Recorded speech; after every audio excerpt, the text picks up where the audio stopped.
even if it was far from the traditional large gathering of family and friends, apart from many that we loved. But I hope you had a good Thanksgiving.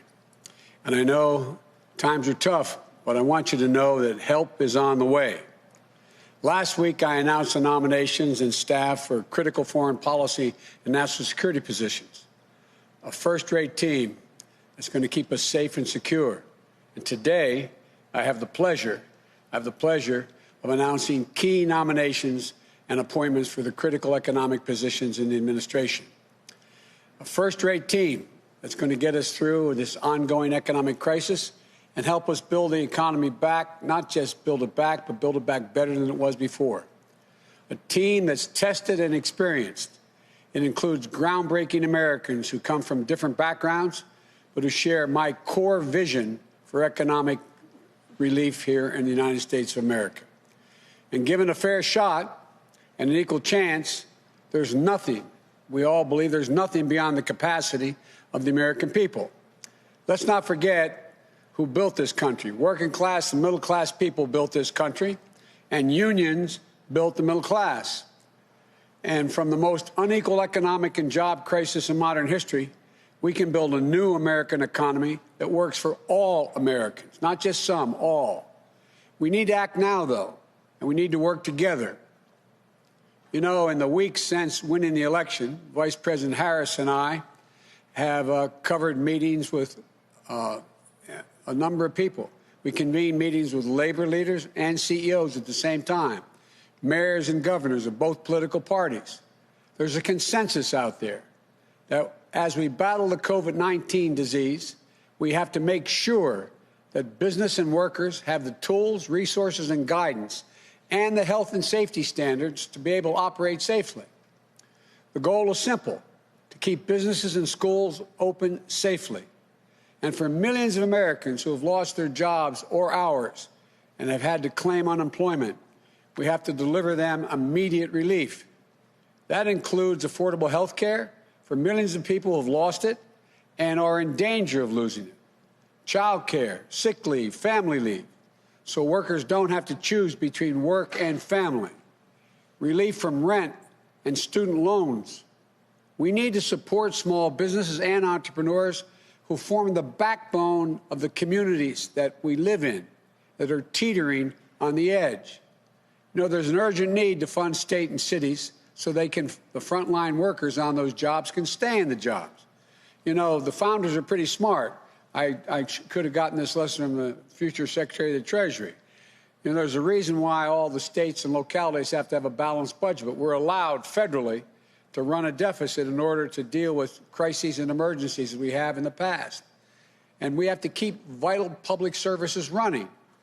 We have to give aid to local and state governments to make sure they can have law enforcement officers, firefighters, educators, as we did in the Recovery Act of 2009. And right now, the full Congress should come together and pass a robust package for relief to address these urgent needs. But any package passed in a lame duck session is likely to be, at best, just a start. My transition team is already working on what I'll put forward in the next Congress to address the multiple crises we're facing, especially our economic and COVID crises. And the team I'm announcing today will play a critical role in shaping our plan for action starting on day one and move fast to revive this economy. They're going to help me help the country lay out my Build Back Better plan, a plan that an independent analysis from Moody's, a well-respected Wall Street firm, projected would create 18.6 million jobs. It's based on a simple proposition: reward hard work in America, not wealth. It's time to invest in infrastructure, clean energy, climate change, manufacturing, and so much more that will create millions of good-paying jobs. And it's time we address the structural inequities in our economy that this pandemic has laid bare. Economists call this current economy in recovery K-shaped. Well, like the two lines coming off of a K, some people are seeing their prospects soar upward, while others are watching their economic prospects drop sharply.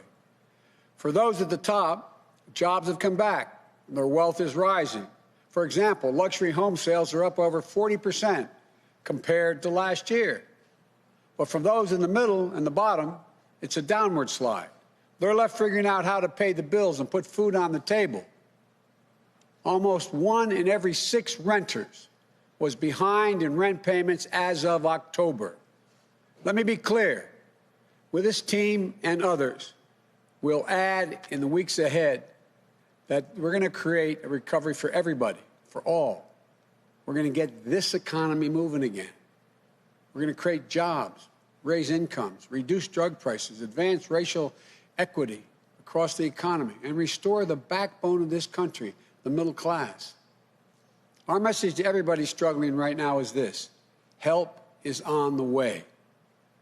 My dad, you've heard me say this before, when he lost his job in Scranton when I was a kid, and we eventually moved the family not far from here, Claymont, Delaware, just in the outskirts of Wilmington. He used to say, Joey, a job is about a lot more than a paycheck. It's about your dignity. It's about respect, your place in the community. It's about being able to look your kid in the eye and say, honey, it's going to be okay, and mean it. He also used to say, Joey, I don't expect the government to solve my problems, but I do expect them to understand my problems. This team understands. For Secretary of Treasury, I am really pleased to be able to nominate Janet Yellen. No one is better prepared to deal with these crises. I wish it weren't as much of a crisis, future Secretary. But she'll be the first Treasury Secretary who is also Chair of the Federal Reserve, Vice Chair of the Federal Reserve, and Chair of the President's Council of Economic Advisors. Janet is one of the most important economic thinkers of our time. She has spent her career focused on employment and the dignity of work, which is really important to me and to all of us. She understands what it means to people and their communities when they have good, decent jobs. Respect across, being looked at by their neighbors and being respected, it matters a lot to them. And respected across party lines and around the world by Main Street and Wall Street. An educator, a mentor, above all, the daughter of a working class from a working class Brooklyn neighborhood who never forgot where she came from. Her husband, George, is pretty good, too. He's won a Nobel Prize, but he's the one that married up. Janet will be the first woman to hold this office. We might have to ask Lin-Manuel Miranda, who wrote the musical about the first Secretary of Treasury, Hamilton, to write another musical about the first woman Secretary of the Treasury, Yellen. So that's what I'm working on right now, Janet. For Director of Office of Management the Budget, I nominate Neera Tanden. You know, I've known Neera a long time, a brilliant policy mind with critical practical experience across government. She was raised by a single mom on food stamps, an immigrant from India who struggled, worked hard, and did everything she could for her daughter to live out the American dream. And Neera did just that. She understands the struggles that millions of Americans are facing, and she'll be the first woman of color from South Asia, and I think that to lead OMB. We also have another one of those women as Vice President of the United States of America. And so, look, all being very serious. She'll be in charge of laying out the budget that will help us control the virus and deal with the economic crisis and build back better. But above all, she believes what I believe. A budget should reflect our values. Again, quoting my dad, for real, my dad's people would say, Joe, let me tell you what I value. And he'd look at them. He's a high school educated guy, very well read. And he'd look at me and say, don't tell me what you value. Show me your budget. I'll tell you what you value. That's what you're going to do for us. As Deputy Secretary of Treasury, I nominate Wally Adierno. Wally is, you know, Wally, I don't know. I tell you what, Senator Warren really likes you. She highly recommended you, but I wasn't sure she worried I stole you as well. But thank you for being willing to do this, Wally. a skilled leader and thinker on issues ranging from macroeconomics to consumer protection and from national security to international affairs. I've worked with Wally during the Great Recession. That was my excuse to the senators, saying that's why I wanted to steal you. And I saw him tackle one big job after another. Deputy National Security Advisor to President Obama, Deputy Director for the National Economic Council, former Chief of Staff to Elizabeth Warren, where he helped create the Consumer Protection Bureau and Financial Bureau, which has done so much good. It's designed to protect consumers and working people from unfair, deceptive, and abusive financial practices. And now Wally will be the first African-American ever to hold this post and the highest-ranking African-American in the Treasury Department's history. An immigrant from Nigeria, the son of a nurse and an elementary school principal, Wally understands everything we do is basically for the people, for families, hard-working people, to understand their struggles and, most of all, their dreams. And he understands both. And I want to thank you, Wally, for being willing to do this. For chairperson of the Council of Economic Advisors, I nominate, notwithstanding she was a very distinguished professor at Princeton.